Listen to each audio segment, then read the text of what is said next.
Have you ever noticed the little creature that hops around the Loyola campus? If you have, that little animal will be the eastern cottontail, or Sylvilagus floridanus, a species of rabbit from the Leporidae family. Have you ever wondered how they got here to campus? Well, we don't really know, but we might have theories to why there's so many roaming around the campus. The eastern cottontail weighs around 3 pounds and is about 15 inches in length, and they got their name from their tails because of the tuft of white fur that resembles cotton.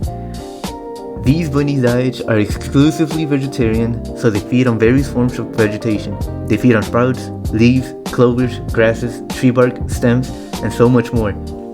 The cottontail feed on specific types of vegetation in specific seasons. An example will be during the spring and summertime.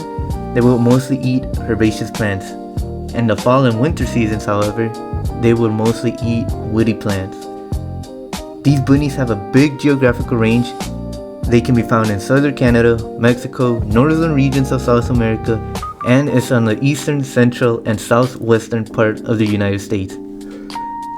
Their preferred habitats are at the edge of environments, meaning they thrive in habitats like open fields or in the forests. They also like to live in meadows, fields, suburban areas that have parks and yards. Anywhere that has any woody material or loose leaf litter to create brush piles, they will make a home there.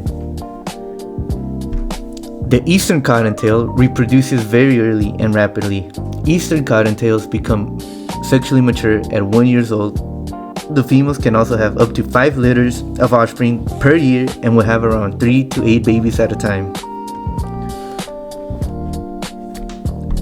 All these traits paint the picture on how there might be so many on the Loyola campus, not just on the university campus, but on most suburban areas across the states.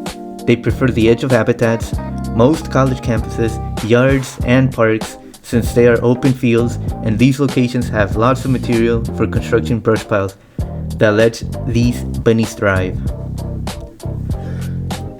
They also feed on vegetation, which is not hard for them to get, and they reproduce crazy fast. Aligning all these points, you can see why they might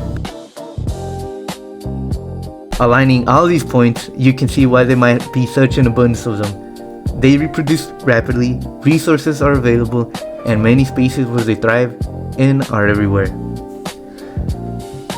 The genus Sylvilagus comprises all of the New World cottontail rabbits and is regarded as a major game species in several areas. They are from the family Leporidae, where it contains all the different kinds of rabbits and hares, and comes from the order Lagomorpha, where it describes organisms that are hair-shaped. Cottontails are different from hares since hares are from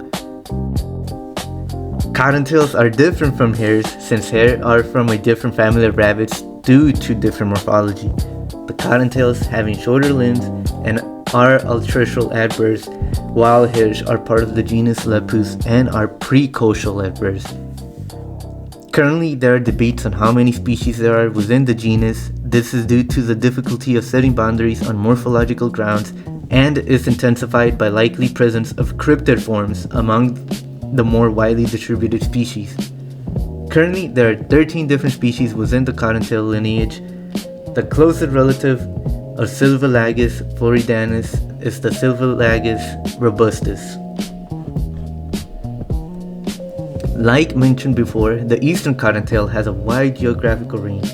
They are distributed on all parts of the United States, not just the US, but southern Canada and Mexico. Though the question remains, how'd they end up in our parks and college campuses? Back then, around the 1990s, the eastern cottontail remained in areas with brushes and other areas that have similar characteristics that let it thrive. Like the fields of farmers, there was a steady abundance of eastern cottontail in these parts. Until World War II happened and displaced a large majority of the population after the whole ordeal ended. The reason the population of these bunnies began to decline is because of rampant land usage, intensive grape production, clean farming, and many more methods of farming began to be more prominent. From 1956 to 1989, land use for corn increased by 25%, and then land use for soy increased by 91%. most of Illinois became land for farming, and the land that remained after so much land usage was urban landscapes and industrial spaces. After the loss of fenced crows, woody fields, and other suitable places of land for these bunnies, they had to disperse and adapt.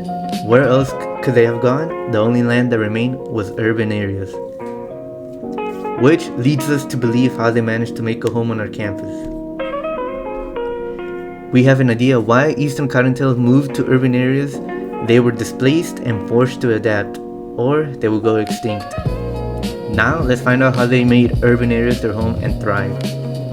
Predation is a negative interaction between species and is best to be avoided. The good thing is that when the cottontail made urban areas its home, negative areas decreased. Why? Because there were less coyotes and foxes in these urban areas. Another reason is that they had an immense source of food provided by lawns, gardens, clovers, and shrubbery, and it was almost impossible for them to not have access to food. Lastly, urban areas provide edge habitats. Buildings, hedges provide the perfect cover for any danger. Urban areas have a good amount of food and they have shelter. With these variables, eastern cottontail saw the opportunity to disperse to rural edges and campuses. We have explored multiple ways on how the species of bunny made urban spaces its home, so it's time to answer the question, why Loyola? We can see that Loyola University has plenty of space, vegetation, and gardens, the perfect edge habitats for cottontails. We also unintentionally help these species. Urban planning creates dispersal pathways, bike pathways, green stripes, city parks, all that connects to the north side of Chicago and allows to move and disperse more. They reproduce quickly and they take over Loyola campus. Everything they need to live, avoid negative interactions, and breed is all provided in the campus. We know how they adapted, how they dispersed, and how they made it to the top. So what's their purpose for us? How do our actions impact them, or how do they impact us? We find them cute, they may have a good impact on the campus ecosystem. We also eat them, and there's such an abundance of them that it's okay for them to hunt in parts of the United States. These are the positive impacts on us, but there are also negative in many ways. They occasionally cause diseases. An example would be contracting tularemia from handling the carcass of an infected cottontail, and they are a pest to gardeners and farmers in the summer, while in the winter they eat orchids and disrupt landscapers.